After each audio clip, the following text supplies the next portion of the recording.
In my environment, we weren't allowed to be vulnerable because I have to be macho. I have to be tough. I can't be vulnerable. When you talk about the pitfalls of the streets, you definitely can't be vulnerable because when LeBron was first drafted, I'm a part of the crew. At that moment, I could be totally satisfied. But you gotta remember, that's not who I am. I'm a natural born hustler. You're the chosen one in your own right. I'm trying to live. I'm trying to survive. I didn't have it planned. This wasn't a plan of mine. Really? No. You've spent a lot of time with LeBron. What's the thing you love and appreciate the most about him that maybe a lot of people don't know about? I think you gotta have a dream. The School of Greatness. Really? Yeah. Please welcome Lewis Howes. Welcome back, everyone at School of Greatness. Very excited about our guest. We have the inspiring Rich Paul in the house. My man, so great to see you. Great to see you as well, my fellow Ohioan. Yeah, let's Thanks go, for having baby. me. I love this. Yeah. I just want to do a quick little bio about you for people that don't know who you are. But Rich Paul, you started Clutch Sports Group, one of the most influential sports representation companies in the world. You represent some of the biggest pro athletes, and you've done billions in negotiated deals. Obviously, you work with LeBron James. You are UTA's head of sports, from what I read. You were also on the cover of Sports Illustrated. They called you the Kingmaker. Yes. GQ called you the Power Broker of the Year, and Time called your company 100 of the most influential companies. And it's amazing to watch your journey from behind the scenes as a fellow Ohioan, watching these things over the last 10 plus years when I started to be aware of you. And I'm really grateful for how I've heard about your reputation. This is our first time meeting, but the way I've heard about you, the things I've seen about you, and how you respect people, and how you do business differently in the sports world, which is not about, I've heard you say this multiple times, it's not about the money, it's about the meaning behind the relationships. It's about the connections you create with people, and valuing relationships first. And I really respect and appreciate that about you. And you know, the story, the mythology goes, and LeBron James wrote the foreword to your book, that you guys met in an airport. Yes. And he talked about, if I'm paraphrasing what he mentioned in your book, but he talked about how you gave him and you give people things that most people in your community don't do, which is giving people vulnerability, the ability to be vulnerable. And that's something I talk a lot about on the School of Greatness. And I think it's really the essence of connection, allowing for space for vulnerability. And I'm curious, how did you learn about vulnerability early on? Or were you not a vulnerable child? Where did you learn that lesson? And have you always kept it consistent? You hit it right on the head. I think in my environment, we weren't allowed to be vulnerable, right? And so I had to learn that through emotion, right? And so it's kind of like wavelengths of humans, right? I can stand next to you and I can feel that wavelength, and I can feel that emotion through that wavelength, and I can look in your eyes and understand that you and we share some of the same issues, we share some of the same interests, we share, and oftentimes young, especially men, all men, and then when you break it down to young men in the Black community, communication is one of the hardest things there is to do, right? Because I have to be macho, I have to be tough, I can't be vulnerable, right? And then when you talk about the pitfalls of the streets, you definitely can't be vulnerable because the mindset has to forget, but not really ever forgive. It's a difference. Most people say forgive and forget, but when you're in the streets, it's a different mentality. You have to forget in terms of not in its existence, but for that moment to get through. But you don't never really forgive, right? And so when I started to interact with people and be around people just in my community, I started to see a consistent behavior across the board of belittling people, just being mean to someone just because that's what made people laugh, right? Being cool or funny, yeah. So you thought that, right? And what it was, I started to realize is these people are deflecting pain, right? They're deflecting that pain. Their body's a mirror. And when they look at themselves, they're looking in the mirror of themselves. All they see and all they feel is pain. And so their behavior causes them to deflect that. That's not who they really are. But they also don't know who they really are. And the person that they think they are, they're not happy with that person. But there's no therapist to talk to. There's no parental structure in place that I can, bounce things off the wall with. And so my mom was struggling with her addiction, and I decided to take a different approach at a very young age. And over time, that consistent behavior allowed people to gravitate towards me, right? And what was that change that you had early on then? I think the change was in conversation or in that playful, we called it ranking. In St. Louis, they called it joning. In other places, they call it different places. Playing the dozens back in the day, the older things. It got to a level to where people would start to say a hurtful thing or what they thought was hurtful to you. And it was hurtful in some aspects, but I processed it different. And so at a very young age, when you read inside the book, Lucky Me, I talk about I had to bottle this up, and then I had to decide, okay, how am I going to react? And if more people in the world did this, there would be less people dead, there would be less people in jail, there would be less, it's just, and so as a young man, I'm sitting there and I'm laying on the floor and I'm saying, okay, the next time this person says this, I'm going to have to do one of two things. Either I'm going to have to fight, or one of three things. Fight, walk away, or figure out a way to where I don't exude violence, but I'm killing them with kindness, and then ultimately having the ability to befriend that person because I understand and help them understand that you and I are one and the same. Wow. Right? And so that's what I did. That, when the guy said to me, that's why your mom smokes crack, my comment back to him was, yeah, but who looks as if their mom smoked crack, me or you? And so that causes the crowd to now have a different response. Zing. Yeah. Right? Wow. There's no fighting words. There's no, no physicality. It's just a simple thing. But then that caused me to also, because everyone has observer's paradox.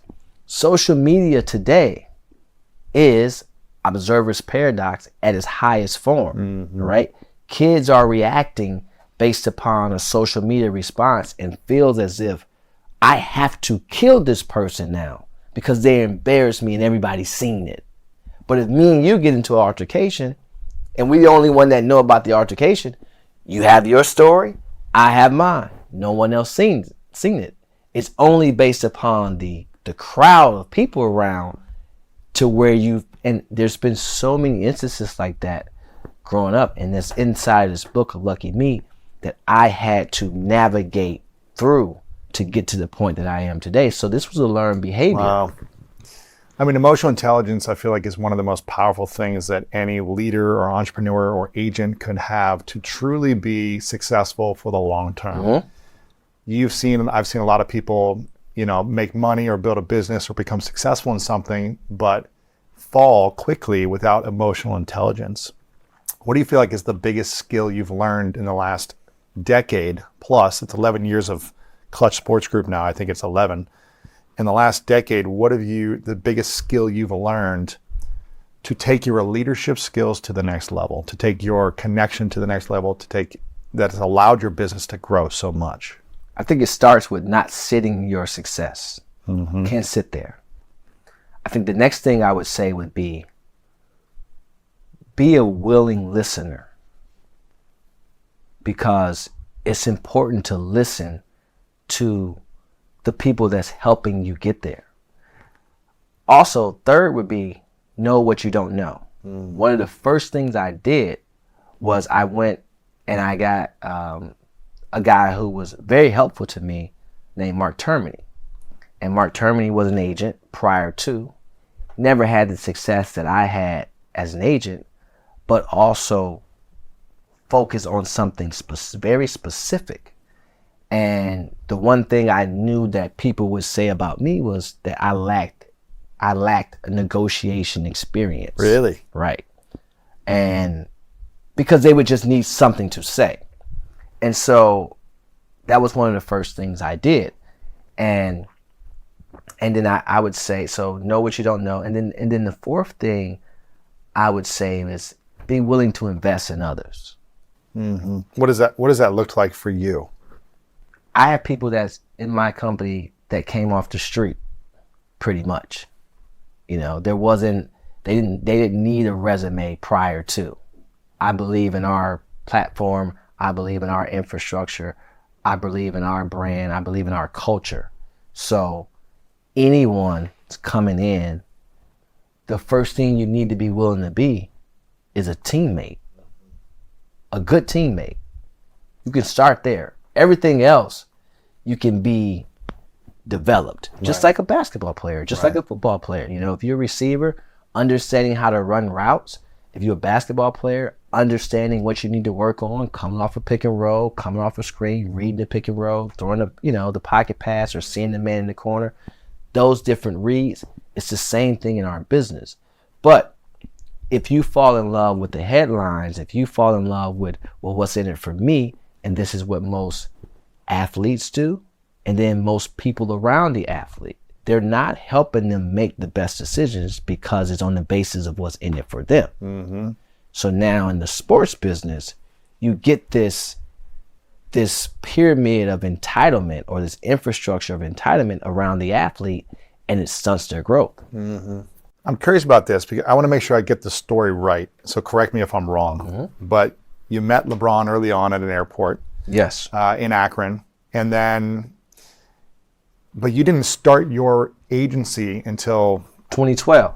When was that, a decade later or 12 years later? 10 years later. 10 years later, yeah. right? Yeah. So you became friends with LeBron 10 years before you launched your business, but you decide not to launch a business sooner than that. You wait a decade, even though you're potentially could have launched something with him or around him or in connection to him sooner. If I'm correct me if I'm wrong.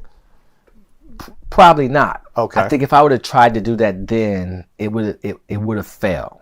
Gotcha. Right? And I think that's what people have to understand. I wasn't able to feel that entitlement because I was next to him. Nor did I want to. Right? You have to allow things to evolve. Yes. And people count the years, but don't count the years. You have to count the minutes within the hour within the day within the week, and the weeks within the months, and then the months within the year, and then the years. You get what I'm saying? And so for me, I was already somebody when we met. I was what people would deem to be the LeBron of my neighborhood. Really? Already. Why is that? Because I was the chosen one. No pun intended. And through all my journeys, all my ups and downs, the roller coaster of life, everything I did, the good, bad, and the ugly, I did it best in class. Interesting. Right? And so you were the go-to guy in your neighborhood. Yeah, for sure. Right. And everyone knew that, right? It was like a secret thing, but everyone knew that. But I was also when I say the go-to guy, not just for bad things. I'm talking about for like, right. I help kids with their homework if I see them doing math. Sure. Just my friend has a child early and don't really know how to handle it, so we talk about it, right? I was the young man coming home from school, and I'm seeing my brother, his older siblings, his older friends, and his friends are doing something, and I'm talking to my brother and I just had this conversation the other day, and my brother is somebody that I really respect wholeheartedly, and I appreciate him because he sacrificed a lot for me, a whole lot, and was willing to do anything to make sure that I was successful. Wow. Right? And so that's why the title was Lucky Me. There's so many different components to the luck. The average person in America would think, oh, of course you're lucky. You met LeBron and you went on to do this, and you wouldn't be able to get in these rooms if it wasn't for LeBron, blah, blah, blah. And they're partly correct as it pertains to, yes, I did meet LeBron prior to him becoming LeBron. Mm-hmm. But I also had the ability to understand my position and my role at that time. Roles change. There's a chapter in the book. There's a rule in the book it's called star in your role. Star in your role. Yeah, there's a rule in the book, right? And when you think about the evolution of a person, and you think about the evolution of positioning, allow yourself to be a part of that evolution by managing the transitions within. Like you said, when we first started, LeBron didn't need, what does he need? He's a rookie. Right.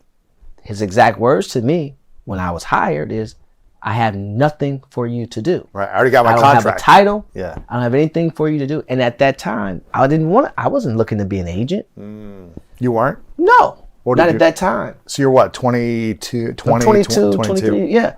At that time, I'm looking to make it out of the ghetto. I'm looking to be on the side of the mountain that there are no sirens. There are no deaths at young ages. There are no, every time I get in my car, I have to look in my rearview mirror to see if it's the police, if it's the jackers and robbers, whoever it may be, if it's a rival, whatever the case may be.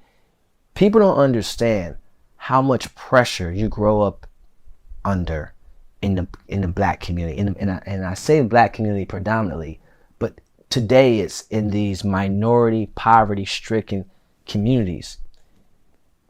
There was no such thing as planning ahead. Survival mode.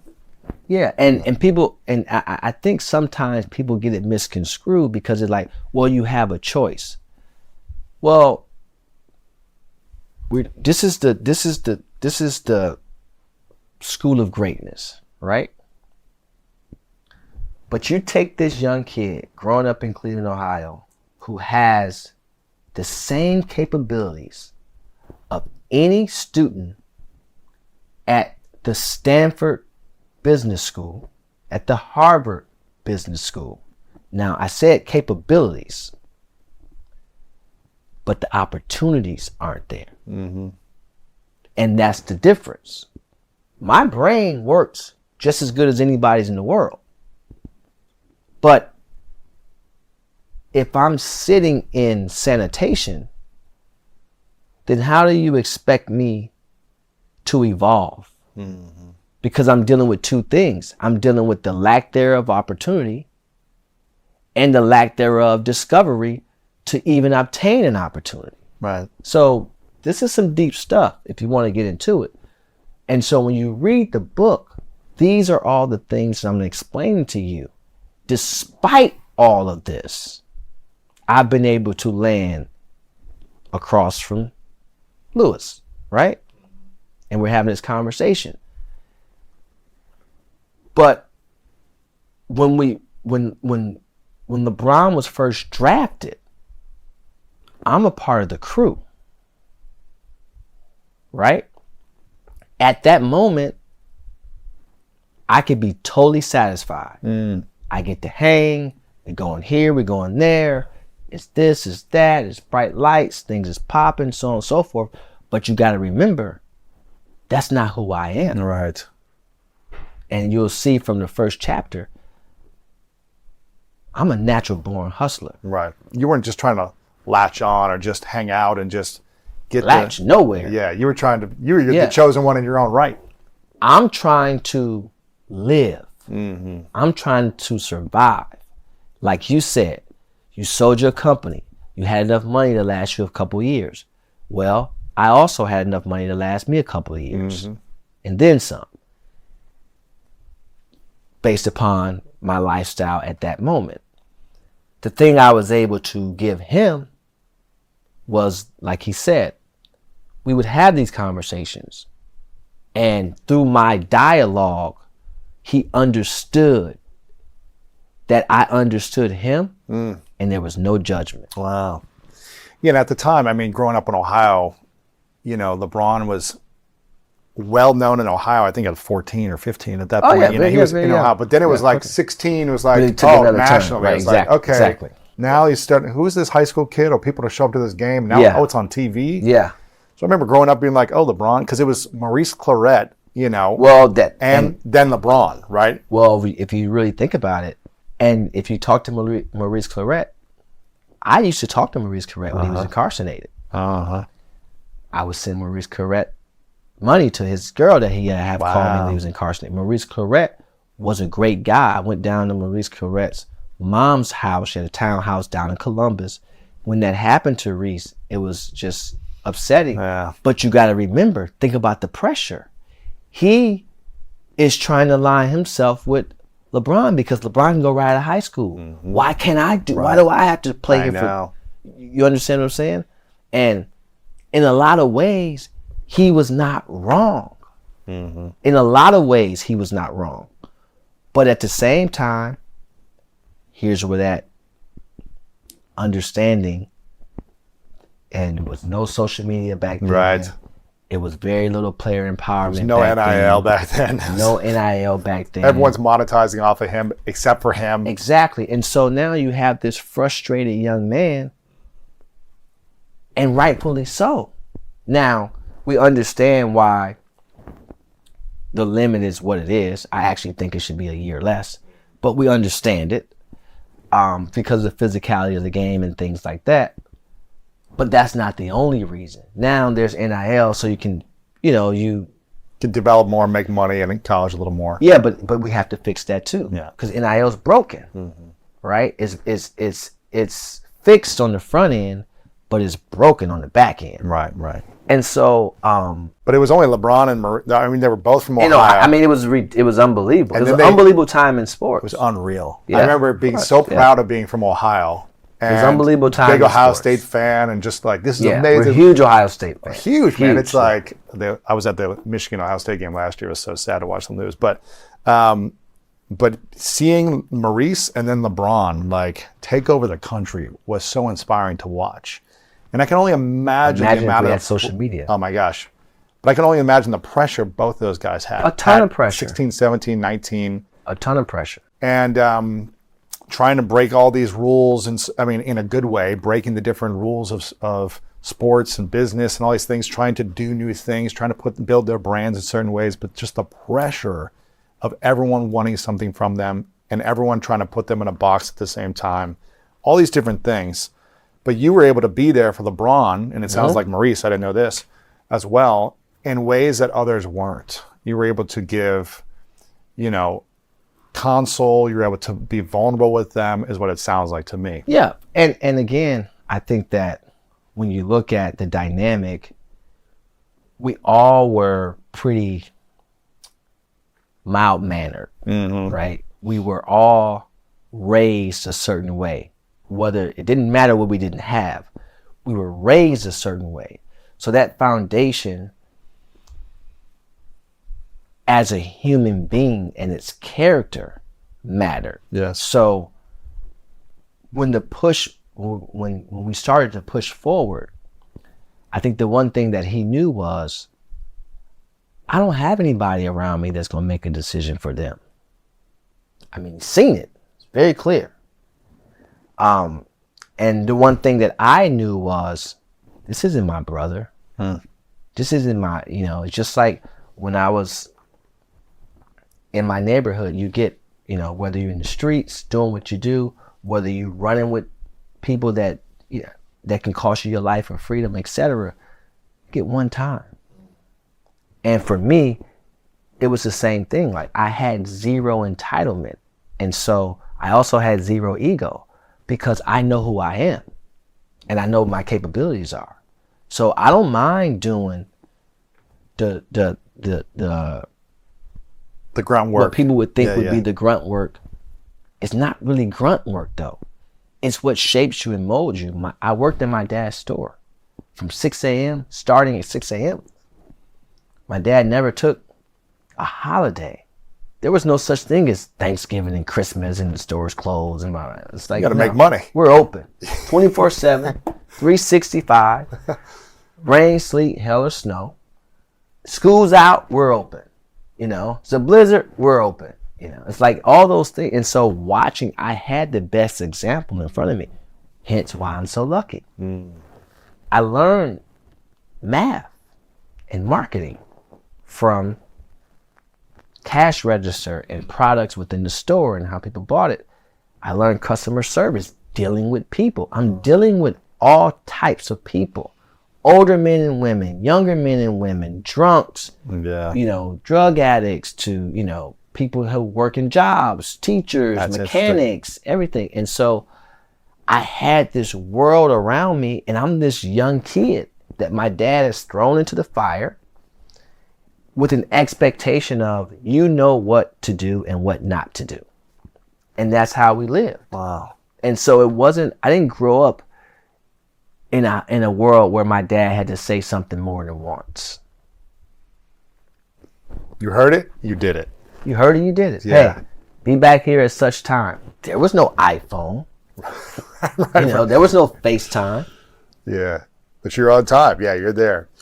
But the thing is, I would think that most 21, 22-year-olds today, if they met some up-and-coming influencer on social media or some superstar or whatever, and they became friends with them, I would think that most of them would be thinking, how do I get the most from this person? Maybe I'm wrong. Maybe people aren't thinking that way. But I would think, okay, I'm in the friend group. I'm in a circle. I'm building relationship. What can I do to build with this person and monetize or financially grow as well? But it sounds like you just said, I just want to be here as a friend and contribute and add value. I got my own thing, and I'm not trying to monetize anything right now. That wasn't something that was on your mind. Well, the thing is my own thing came on the back of dead or in jail. So that I don't even want that. But what I have is, what's the opportunity cost of me not staying in the fray? And, we're boys, we're friends, we're enjoying it, Sometimes people just need support. Yes. Without you gouging to try to get something all the time, right? Sometimes it's okay for the athlete to be able to just do for themselves and not have to do for everybody else, and not feel entitled to have to support everybody else. See, there's only in the Black community where I'm not gonna say only, majority of this transpires within the Black community, because if one person make it, then nobody else is really doing anything. Right. And so now your mentality becomes what? Oh, I'm good. Well, no. He's good. Right. We have the ability to be okay, given that we value him to the point to where we're not going to do anything detrimental to his career. Right. And while doing so, hopefully we make relationships that allows us to then detach ourselves from this person.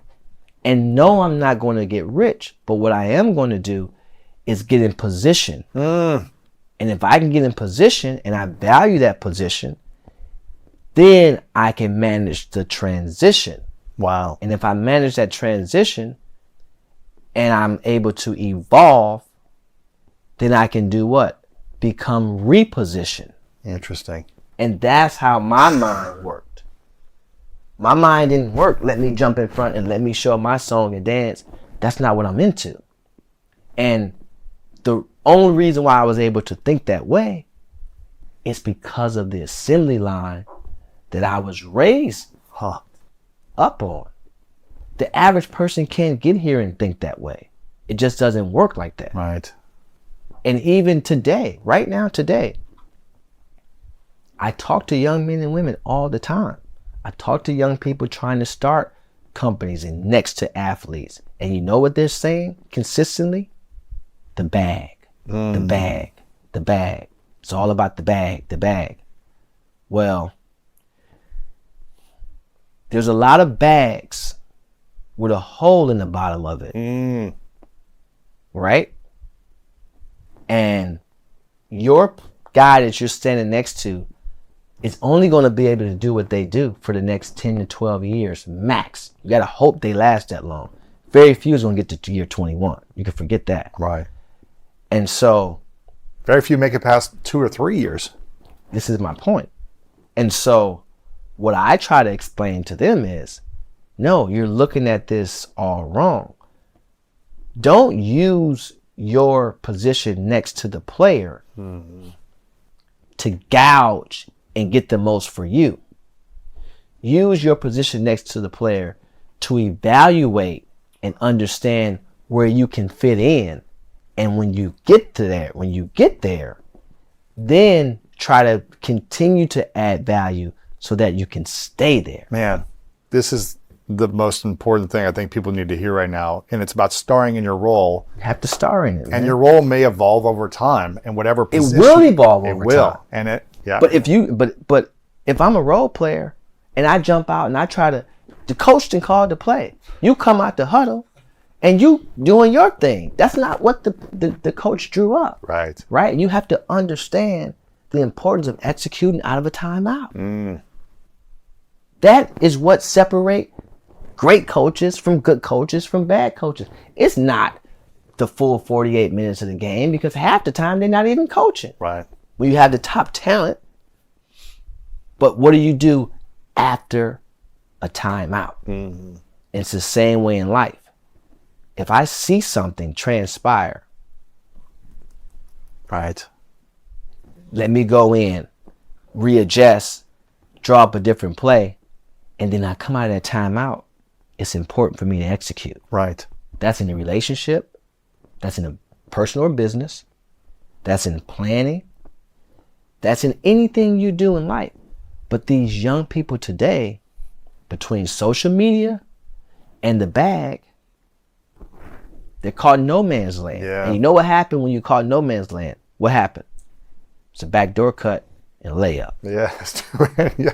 You know, you get beat. You get beat. You get beat when you play the game. This is fascinating though, because I mean, I remember watching I think it was the documentary or it was a series, More Than an Athlete. Yeah. With you and Maverick, you know, and who's one other guy in that, right? Randy, yeah. Yes. But it just seems like you guys had a level of wisdom and forward thinking that most don't in that type of dynamics in relationship when you have a friend, family member, whoever that you're close to who is making it. When I think about, you know, Mike Vick and this, you know, his friends kind of taking from him and what happened there. And you think about someone like Tyson who had to learn his lessons from giving money to people that weren't adding value and certain things like that. Most people, it seems like they're trying to get without adding value or knowing their role. Yes. But you and Maverick, you guys were like, no, we're just going to be friends and help our friend make it and know our role. You know why? Because we also would challenge each other. Really? Oh, yeah. And that's the thing I think that made it become what it has become today, because there was no such thing as us being in a room and having to be and just shut up. That didn't exist. Right? I mean, we had challenging times amongst each other for the right reason. We inspired and motivated each other for the right reason. We listen to each other for the right reason. And when you think about all these things, I remember it plain as day. When we first started LRMR, there was a conversation, well, who's going to lead it? There was no certain qualifications from nobody to be able to lead it, but this decision made the most sense. And so that's what we're going with. And at that time, the decision was for Maverick to lead it, which is fine. That made the most sense. Great. Did that hurt your ego, or were you trying to push and say, I should lead this? Or? No, not at all. Right? Because you don't push, you support. So now when it was my time because again, the only one that ever had a real opportunity was, not a real opportunity, out the gate Was LeBron. LeBron, and then Randy, who was LeBron, Right. So Randy had a job to do. He had a job. 24/7, 365, right?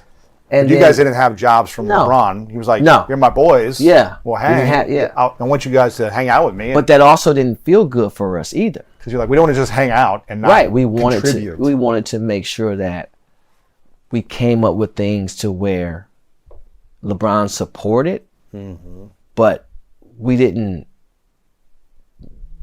necessarily want to be totally dependent of him. Right. You understand what I'm saying? And it's a different time now. And the problem is, and I used to not say this, but today everyone wants to duplicate that, and you can't do it. You can't tell me why. Duplicate. Because number one, timing. Timing is so important. Timing is so important. Number two, the stars have to align. They just do. Number three, those people, if you come with the entitlement, then you better come with the capabilities. Better back it up. You have to come with the capabilities. And it has to be a two-way street. The athlete and the supporting cast have to be aligned. That athlete has to be able to become a business. Most athletes aren't businesses. They're just talent. They're getting a talent fee. Right. Very few athletes actually become businesses. But to most people around the athlete, what do you mean? He makes a lot of money. Yes, he makes a lot of money. But that doesn't make him a business to where you can make a lot of money. Yes, his contract, his marketing deal is in the LLC. He's a walking corporation. He is. But for that walking corporation to have an infrastructure to where the CEO and the CMO and the CFO and the this and the that can actually make money, that don't exist. Yeah, and if he gets injured or gets cut or doesn't perform, there's no more money coming in. Right, but it just doesn't exist. Yeah, exactly. And the problem is everyone thinks that because this person makes a lot of money, that they should be making a lot of money without a business to support you making a lot of money. And without contributing or adding value. Just being someone's friend doesn't mean they should pay you. No. But again, if they chose to do that, great. For the moment, not forever. Right. Because when you talk about evolution, this person has to evolve too. Today they can hang out with the boys and play the video game all day and it's all good. What happens when they get a girl? Now you upset. What happens when you get a family? What happens when you get married? You know, these are all things that myself and Maverick, we were thinking about this. Wow. In our apartment that we shared, that we flipped a coin for who got the master bedroom or not. Really? Right? And I was a homeowner when I did this. Really? What city was this in? Cleveland. Cleveland, yeah. But it was important to be there and to be present and have these conversations because, again, nobody thought we would be in the position that we're in today. Nobody thought that I would be standing here in front of you today. You read off that list. Nobody thought that. Wow. Right? The NBA world didn't think it. The agent world definitely didn't think it. Well, that is the NBA world. Right. Society didn't think that. Yeah, who are you? You're just this 22-year-old. Yeah. Right. And that's why some of the articles that came forth, what they were. But I didn't use that to exude the hate back. Those articles is just like the kids saying that your mom smoked crack. Interesting. Okay, great.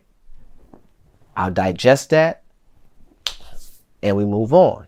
I'll use that for fuel to keep driving my journey. Right. You got to keep driving your journey. Wow, man, this is fascinating. But I mean, again, for you to know timing and to be living in Cleveland during that time, just to be close and to be available in essentially a supporting role at that time, right?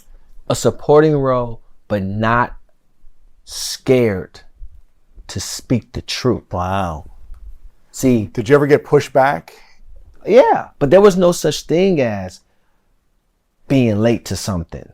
Or there was no such thing as, oh, we're going to do this just for the sake of doing it. There was no such thing as we're going to close the club down. There was no such thing. Like, we had things within our inner circle to where this is what it was and this is non-negotiable. Wow. Really? And we respected each other to know that. Oh, yeah, absolutely. Man.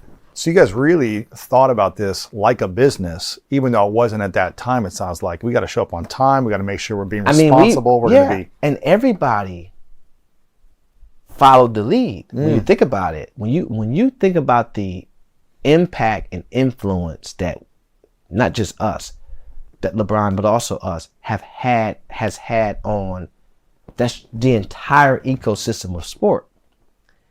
You know, there's a line in a Jay-Z record called "I Did It My Way." It's a Frank Sinatra Song, yeah. song, Yeah. but it was a sample. But he says, we came in this game, you know, demanding our respect, you know, like that's what it was. And people seen that as, our peers seen that as who they think they are type of thing. And, you know, it was all the chitter chatter and etc. And society seen it as the entourage that's going to fail. Right? And so you're hearing all this. But the reality of it was, we just really wanted to support somebody and also be independent enough to where we maintain a relationship from a place of truth and never put anybody in harm's way to benefit for yourself. That's fascinating. Because that's what takes down the family It does. in most cases, right? That's fascinating. That's why Michael got so mad at Fredo. Right? It wasn't that he made the mistake talking to Johnny Ola and Johnny Ola gave the information to Hyman Roth. It wasn't just that. It was that thing, you thinking about yourself, is going to take down everything that our father built. And then some, goofball. And this is what transpires all the time. So now, today, Lewis, around the athlete, you got the guy next to the athlete. That guy is not looking to do anything but make the best deal for himself. Right. That's not good. No. When I lost a player, I'm not going to say our company, we separated from a player this year, but it wasn't because of anything that we done wrong or anything. It was strictly because there was a guy next to him that wanted to make the best decision for him, not the player, because it wasn't the best decision for the player, but for him, and disguise of, this is what's best for you. Right. And this is going to be our thing, and they're going to do this for you, and blah, blah, blah, blah, blah. And they did the same thing they did for them, they're going to do for you, but what they don't know is they haven't really done anything for us, right? Despite being on a client list, but they ain't really done nothing for us. And so they was able to sell that.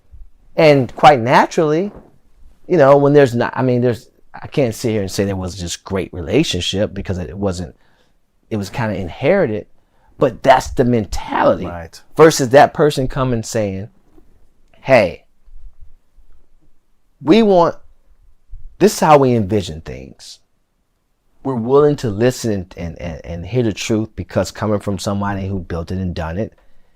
And if there's a shortfall, where do we fall short at, right? And it's just a conversation to have. But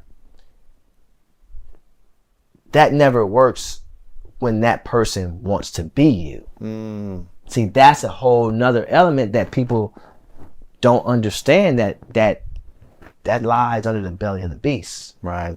People don't understand that. So when you talk about,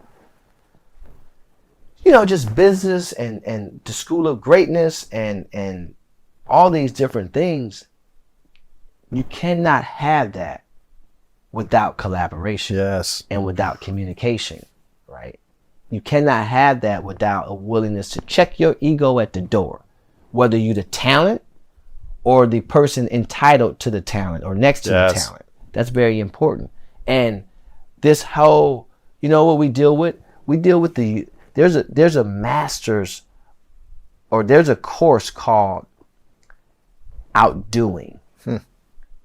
I can guarantee you there's more people taking the course of outdoing than there is of macroeconomics. Because they don't want to understand that part. They just want to outdo. How do I outdo the next person? How do I outdo him? And you know who's teaching it? Nobody. Right. You in class. Right. There's no professor. So in your mind, this is just how you think it's supposed to go. Yeah. And you also don't get no credit for that. You don't get credit for that, man. So you're around 29, I think, 29 or 30 when you launch Clutch, I believe. 2012, September, I'm 31. 31, okay. Yeah. So what was the biggest lesson in the decade of your 30s then? As you're now launching this sports agency and no one really wants you to do it in the industry. They're kind of against you. They're like, oh. Not kind of against me. They were really against me. They're against you. They're creating rules that Fake you can't articles. All this stuff. Well, that came later. Right. The rule actually came after I've had a little bit of success. Yeah. Previously, and still currently, but previously even more so then, the agency I left from, those people were just putting out all type of nonsense. Right. You know. So when you had, it's hard to launch a business, even if you have access and opportunities, and it's still hard to launch a business. But I believed. Super thankful for the guys that believed in me: Tristan Thompson, Corey Joseph, Eric Bledsoe, and LeBron. Because those guys I started the company with first. Those are your first four athletes? Those are my first 4 athletes. And I made no money. Because all those contracts were at a previous agency. Wow. Now, the good thing is, 3 of those guys were on rookie deals, so it didn't matter anyway. Right. And their next deals were coming up, right? Their next deals were coming up in a couple of years. Their next deals were coming up, and they would come to me. And I didn't have it planned. This wasn't a plan of mine. Really? No. They would say, oh, he had this all planned out to save face for themselves of my previous agency that I had left. But I didn't have it planned at all. I had a falling out with somebody. At the previous place. Yeah. And I'm like, you know what? I know, like I'm being an ultimate team player while there because I know what my capabilities are, and I'm doing it despite all the BS that's going on. I'm like, okay, if that's how it's gonna be, great, I'll leave. Wow. So you weren't even thinking about launching your own thing? No. There was no thought. But I'm an impulsive guy. Like there was no thought of like, oh, this is all gonna be planned out. I'm gonna do this like this. No. I was actually recruiting at that time. I was recruiting Kevin Durant to where I was at. Come to that agency. Yeah. Wow. Yeah. So you were there thinking, hey, I'm gonna go learn this business, work in this agency, and build with this agency. And I was doing all this without even being a registered agent. Wow. I was getting all this talent without even being right. I didn't care about the business card. I didn't have the office. I barely had meetings, right? It was mano a mano. Right. It was a relationship. And they believed in me, and another guy who really believed in me was a guy named Johnny Flynn. And Johnny Flynn, he was a sixth pick in the draft. Today, he's known for going ahead of Steph. But when Johnny Flynn came out, I think all of his, at that time, it was a great guard class. It was Drew Holiday, Johnny, Brandon Jennings, Steph, and I want to say Ricky Rubio was in that class, and Tyreek Evans was in that class. And it was just a great, Ty Lawson was in that class too. It's a great group of guards, guards. And, you know, I was able to recruit Johnny and bring it home. So, But you were never thinking, I'm going to recruit these guys and go launch my own thing. Never. You were just trying to support. I never thought that. So it was more of an impulsive thing because you had a falling out. Because going back to the lucky me, respect matters more than anything. I don't give a shit about your Hollywood agency. I care about respect. And when I felt disrespected, it was time for me to go. Right. Right? And that should be any situation. If you're in a relationship, male or female, at the point you feel disrespected, it's time to go. It don't matter what the guy has or what he's purchasing you. I tell my daughter, it doesn't matter. And I would tell my son the same thing. My sons, the same thing. And it's the same way for me. That's why I give people the ultimate respect. There's nobody in my business that can ever say, oh, Rich is disrespectful to me. There's no one in this business that can ever say, Rich is disrespectful to me. That's never going to be that. And when I had the point I was trying to make, when I made the point on Gil's podcast, when they was asking me about the situation with Stephen A., the point I was trying to explain to them, and I should explain it this way, in addition to how I explained it, because I was truthful with that. That's all cap.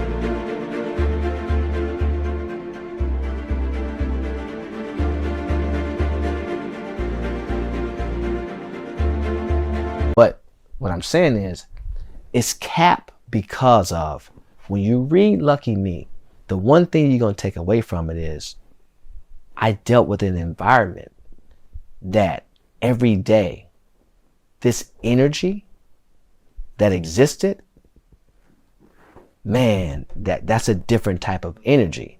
And if I, the kid on the cover of that book, can navigate through that to get to this point, you think I'm getting here with that energy from there? So I'm never going to put myself in a position for you to ever tell me to get the fuck out your face. Wow. That's never going to happen. I'm for peace. I'm for profit. Right. That's never going to happen. Yeah. Right. And so that's what my point was. Wow. It's not about playing a tough role or so that. No, it's about understanding my role, starring in my role, knowing my position, and knowing that I'm not getting to this place that I'm at today with that energy. Right. When I was in that environment, I had to carry that energy with me because it was on site. Right. And so, but today I don't live that life today. So I'm never going to have that. I come with respectful, hey, how you doing? Nice to see you, blah, blah, blah, to my enemies. The same way I did when I was running the streets of Cleveland. Wow. And I'm in a neighborhood that I know may not like us or like somebody around me. And you know, in that situation, you know, you guilty as charged. You know, that's how it comes. You with them, then you ain't with us. That's how it works. And so that's just always been my mentality. Sure. And so that's what really, that's what made me leave. Yeah. And I've always been a confident person. Right. So it wasn't a matter of if, it was a matter of when. Right.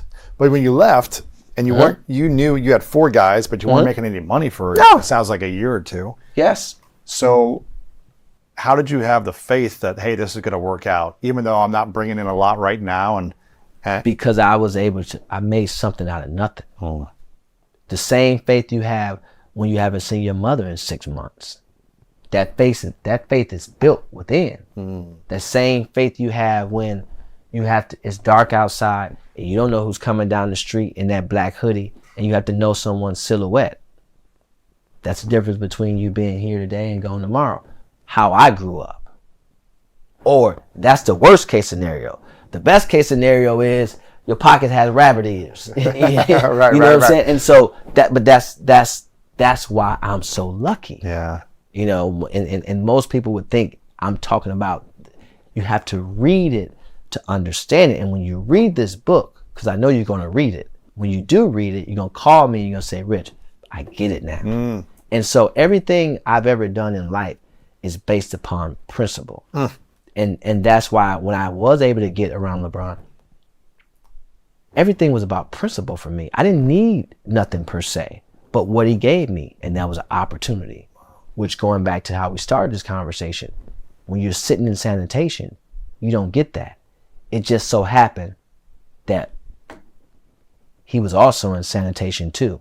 And he understood that it's okay, you know, to give this person an opportunity because he felt that emotional connection, the ability to trust me and to know, look in my eyes and to know, oh, this guy is built off something different, right? So this is more of me putting this wall around myself of protection between these guys that I got around me. I mean, think about it. I mean, talk about a lucky guy. I mean, obviously he created his own luck, but how do you pick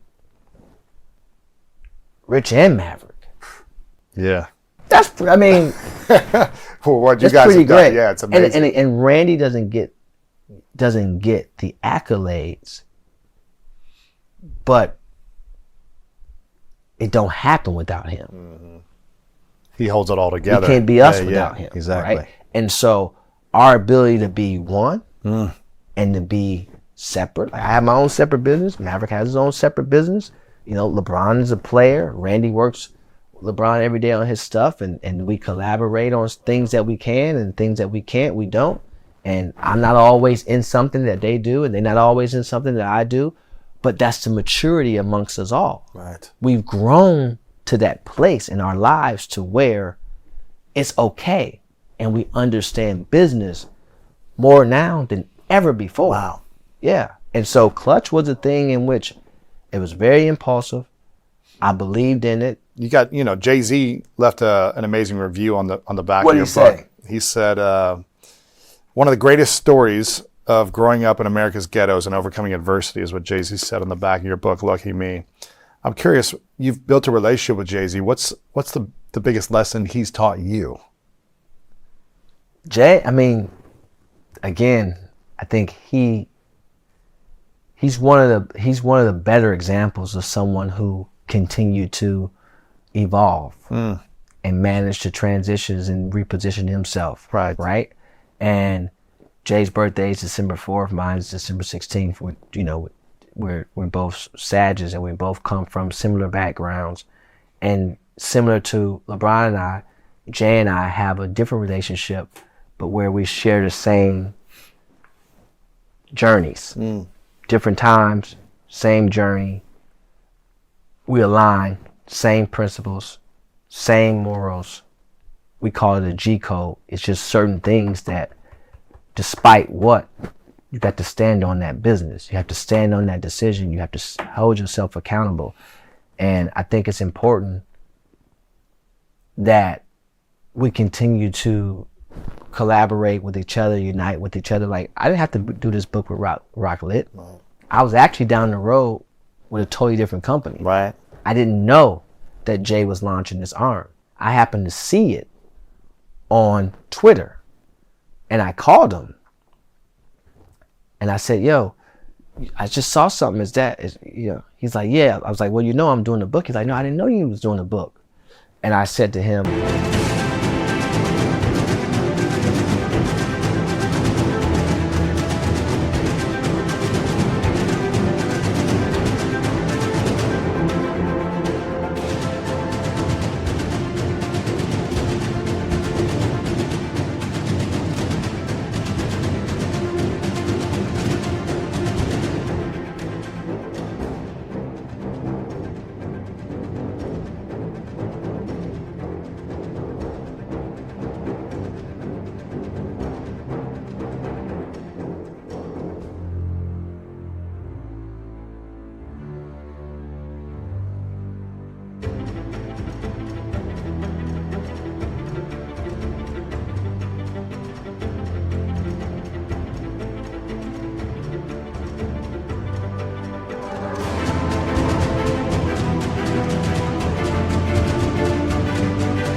said, well, look, the book is called Lucky Me, you know, hence my favorite Jay-Z song too, as well.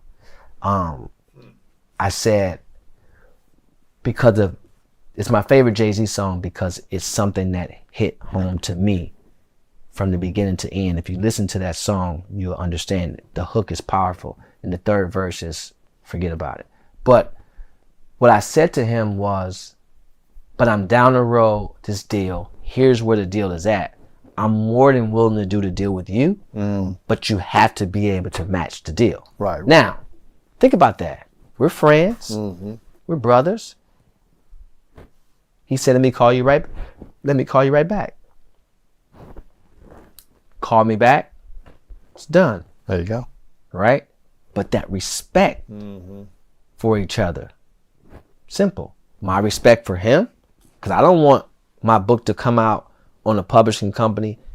It's not like we have one. If we had one, then great. I'll do it on our publishing. But we don't have that. So who does? Oh, my man has it. Okay, great. I'll do it on yours. I have no problem with that. And so it's been great. And the book it's a lot of emotion, man. I haven't been able to make it through the forward. Forward is powerful, man. Forward is extremely powerful, man. What LeBron says about you? It's extremely powerful. And when I was reading, it took me 4 times. I had to stop. And it's not just what he's saying about me. Because as he's talking, I'm thinking about us. And when I say us, I'm thinking about that young kid in the community that, you know, it take a lot to get here, bro. Like it does, you know. My uncles were my heroes as well, but for different reasons. They taught me how to box, take taekwondo, tumble, you know, gave me $30 if I was $30 short on a new shoe or whatever the case may be, and taught me how to hustle and so on and so forth. But imagine if they were, you know, the COO of this company, how easier your path becomes, right? Yeah. That don't exist in our world. I know.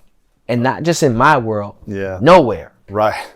I love what he says about you in the forward, and I want people to get the book called Lucky Me, a memoir of changing the odds, extremely powerful. LeBron says about Rich, he didn't care whether I was a future pro or the kid across the street.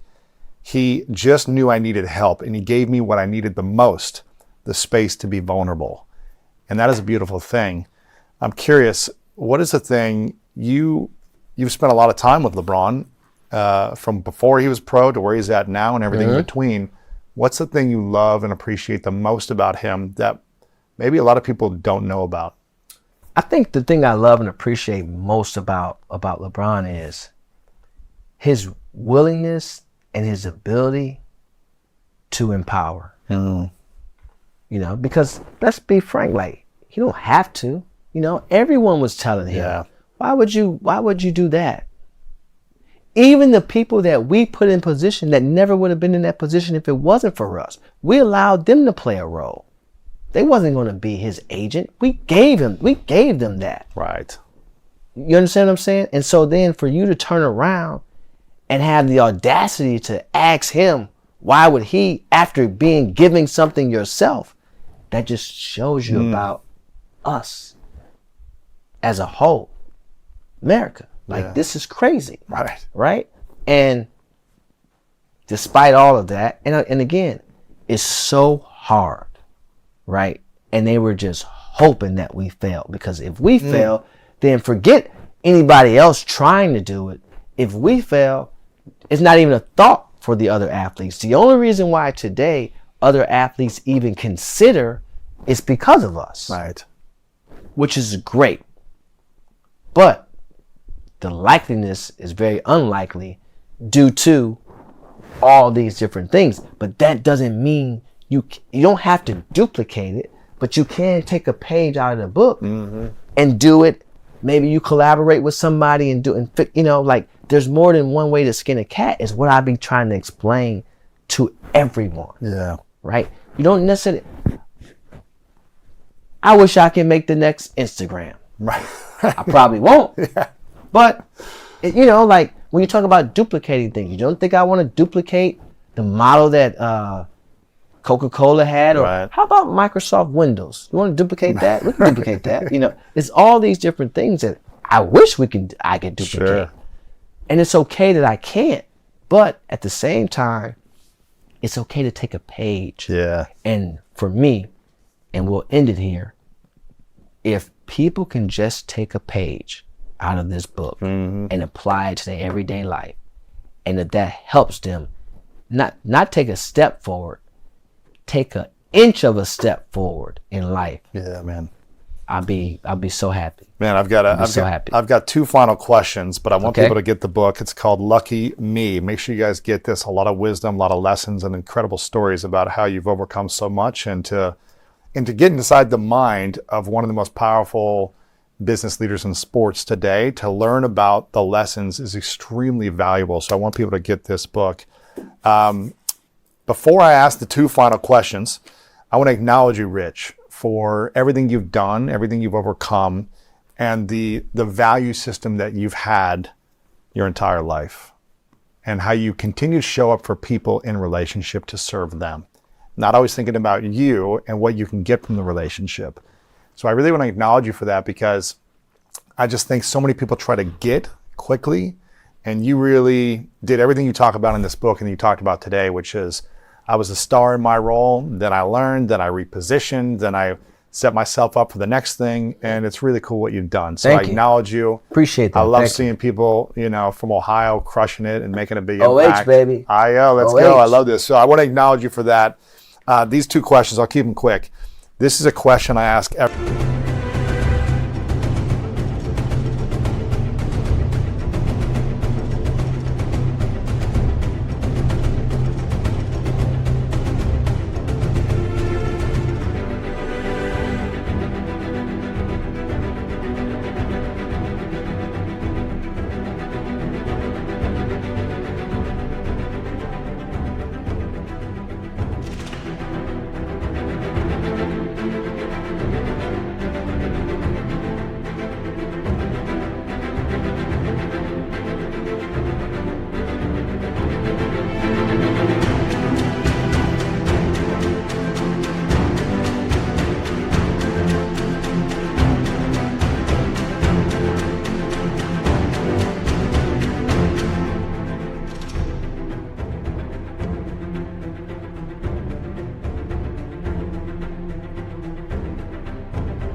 at the end of my conversations. It's a hypothetical scenario. Okay. So imagine you get to live as long as you want to live, but it's your last day on earth. And you get to accomplish and create everything you want to create in your life. But for whatever reason on this last day, you've got to take all of your content with you. So this book is gone, this interview is gone. No one has access to the words you've said or written ever. It's gone for whatever reason. But on this last day, you get to leave behind 3 truths to the world, 3 lessons that you've learned, and this is all we would have to remember you by. What would be those 3 truths for you that you would leave behind? Oh man, this is a tough one. I know, sorry. Yeah, especially on the spot. I don't know if it's 3, but what I will say is I would just valuing family. Throughout life, as you become older, you start to understand how important that is, right? I would say,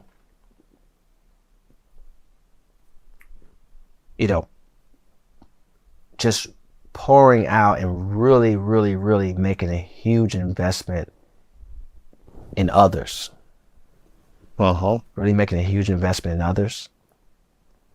And I would probably say, it's not my last thing, but another thing for me, just really having a better understanding of the value of time. Those are good truths, man. Final question. What is your definition of greatness? Wow. I think my definition of greatness, honestly, is consistency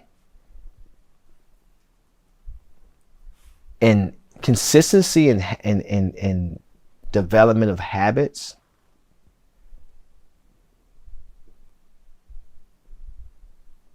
that allows you to better position yourself and others.